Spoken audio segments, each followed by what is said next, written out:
Hi everyone, welcome to the channel. Today I'm going to be resetting the service indicator on this 2017 Hyundai i10.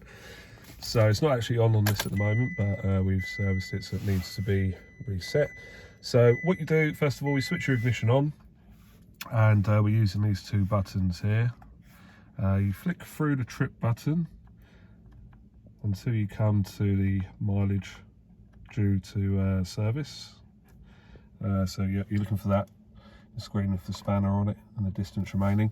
Now what you're going to do is hold down the reset button, hold it until it starts flashing. See, it's flashing. Release and hold again, and there you go. That should be it reset. Let's turn the ignition off, back on. You see, yep, that's stored the new interval, 10,000 miles, 365 days remaining. Thank you for watching, guys. See you in the next one.